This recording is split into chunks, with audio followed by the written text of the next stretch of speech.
This is a good call for targeting. We see the elements of targeting and forcible contact with the crown of the helmet. This is also a good announcement to say crown of the helmet, to distinguish it from the other type of targeting. With the crown of the helmet on the defense, the previous play is under review.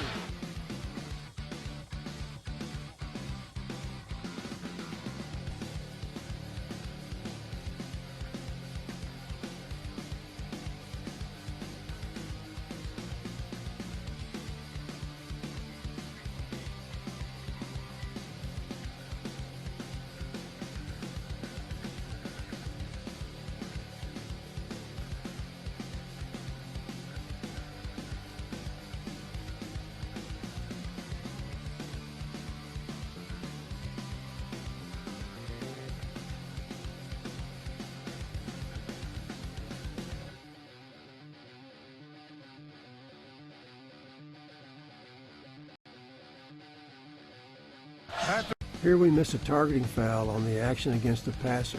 This is a dangerous foul and we must call these plays.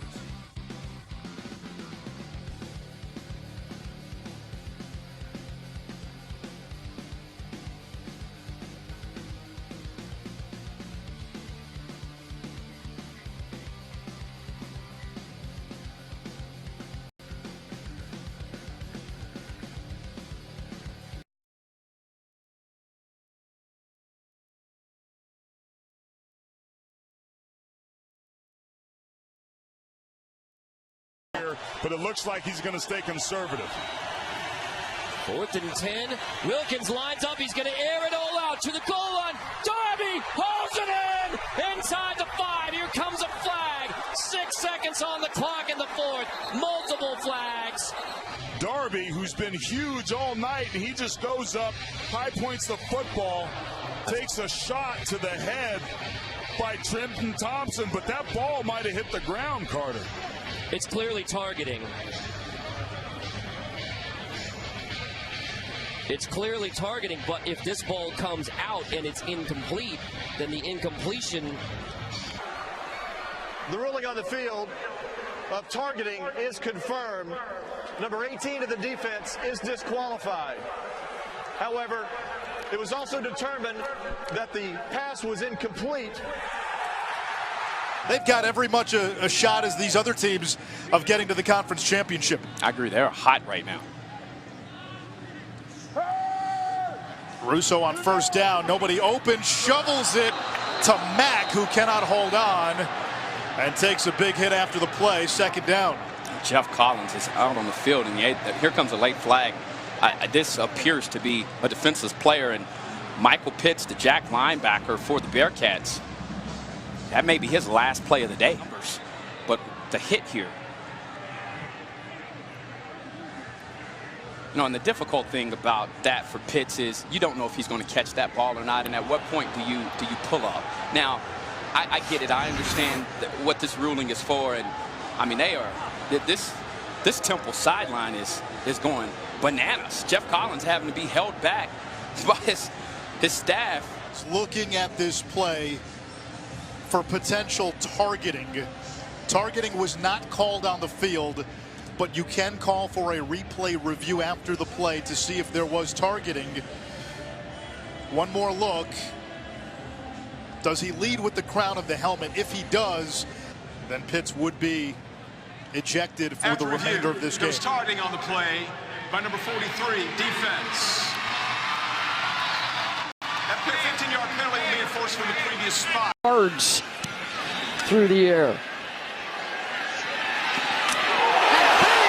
Down at the 10-yard line after the 46-yard punt. Great coverage for Kentucky and Zach Johnson. Can you bring this out perfectly timed up?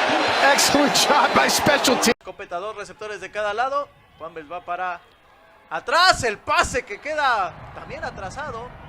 Muy incómodo para el número 21, pero hay un pañuelo y me parece que es justamente en contra del equipo de Borregos. Un golpe tardío me parece ser. A la distancia alcancé a percibir, pero vamos a esperar la determinación de las hebras. Vamos a ver qué dicen. A mí me parece por ahí un sujetando quizá, ¿no? ¿Del defensivo? Sí, vamos a ver qué ¿Qué nos dicen? Por cierto, Juan Carlos Villegas es el referee en jefe de esta plantilla. Me parece que no han tenido tanta chamba, ¿no? A pesar de que sí incrementaron el número de las infracciones. Sí, es casco a casco contra... Otro targeting. Sí. Y expulsado. Así es. O sea, hay que tener mucho cuidado con eso, ¿no? Si bien Sí. es cierto que en ocasiones es... Vamos a ver la repetición. No alcanzamos a que nos dijera quién era el... No, sí. Híjole, El no 4. sé. Pero sí le pega con No, el sí, casco. pero va con el hombro primero, ¿eh?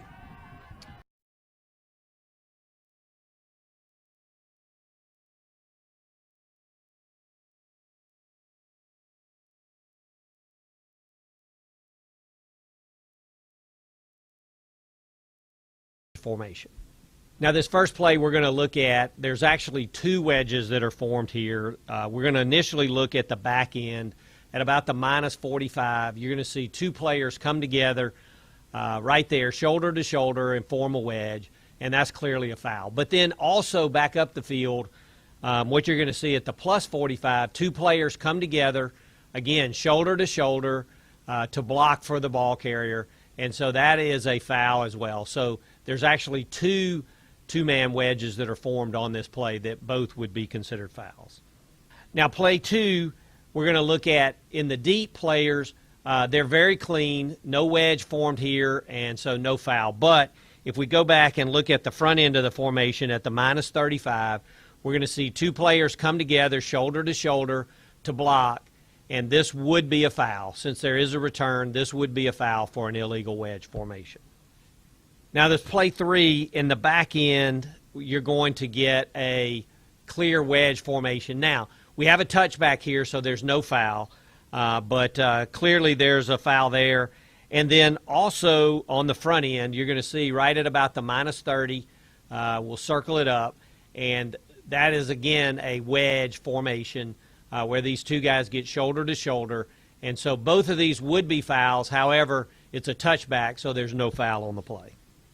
Now, here's another play that's a touchback, but we'll use players as an illustrative view. First of all, these two guys about the 12-yard line in the back end of the formation, clearly they come together to form a wedge, and if there's a return, they're going to block. So that would be a foul. But I want to point out on the front end of this, about at the -40, what you're going to see is a double-team block done properly where it is not a foul. You see the initial contact, and then a player comes from a different level to actually double-team this player. So this would not be a foul. This is not an illegal wedge formation, done properly. Now, here again, we're going to see at the back end, a clear wedge formation at about the 15. They come together, shoulder to shoulder, actually holding hands, and regardless of if they block together, that's a foul. Now, I want to point out on the front end at the -30, here's another double-team block that's really not a foul. You see these two guys, they're never going to come together shoulder to shoulder, but they do double-team a player, and so that's done properly. That would not be a foul. Now, play 6, you're going to see, again, on the back end, done very well. No wedges formed as these players come together to block, so they do that properly. But we're going to see on the front end, at about the -30, right here, these two players come together clearly to block for the runner, and so this would be a foul on the front end of this kick formation. So I hope this video is helpful as you prepare for the season, and best of luck to all. El ovoide, cuando el calor azota con aplomo este bonito terreno de juego, este precioso estadio olímpico universitario aquí en la Ciudad de México. Ahora sí, con las últimas indicaciones del pateador, el ovoide está en el aire. Ahora sí la patada es un poco más corta, llega a la yarda número 5 y va a venir el regreso por parte de Borregos México. Alcanza a quitarse un par de tacleadas, llega aproximadamente a la yarda número 26 de su propio territorio, así que prácticamente podemos decir que fue un touchback. Sí, y con 4:34 por jugarse, creo que puede ser sereno el equipo de Borregos México, tratando de sacar algunos puntos, acabarse el reloj y sacar algunos puntos antes de ir a la primera mitad. Sí, sobre todo porque tiene la posición a su favor, todavía creo que queda tiempo. Tienes como buen para tiempo, hacer... tienes tiempos extras, entonces puedes alternar, ¿no? Sí, sí, la verdad es que, de hecho me parece que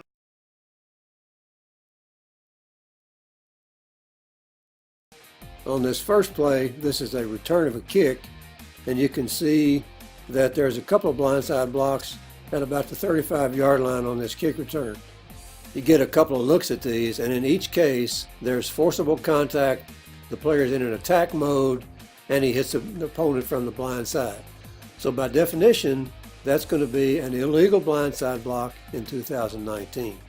This block was legal in previous years, but starting in 2019, it is a foul. This next play shows an example of a legal blindside block. In fact, there's two blindside blocks by the same player.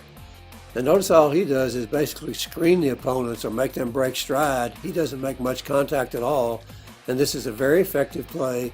It allows the ball carrier to move on down the field. If you think about it, the purpose of the block is to prevent the opponent from making the tackle. This play illustrates very well the effectiveness of a blindside block that is perfectly legal. The term open field is a part of the definition of the blindside block, and sometimes the question arises as to what open field means. Here's a play where the receiver to the wide side of the formation gets a running start and comes across and blocks from the side against the linebacker. This is an illegal blindside block. It is open field in the sense that he's had a chance to get a running start, and he does attack with forcible contact from the blind side. So this would be a foul under the new rule for an illegal blindside block. This last play gives us an example of an illegal blindside block with targeting. A player who receives a blindside block is by definition a defenseless player, which means that you possibly could have a targeting foul, and that's what we're going to see in this play. You're going to see number 1 in the blue jerseys come across and strike an opponent by launching and driving his headgear from the blind side into the headgear, the head and neck area of the opponent. So this is a blindside block with targeting, and this player would be disqualified from the game. Now this play was confirmed by instant replay, and the player was disqualified from the game. If you have a blindside block with targeting and the instant replay official overturns the targeting part, the 15-yard penalty for the blindside block will still be enforced. And the key thing to listen for is a referee's announcement. If he says blindside block with targeting, that means that you have the blindside block foul accompanied by a targeting foul, and the targeting part, of course, will go to review as it always does.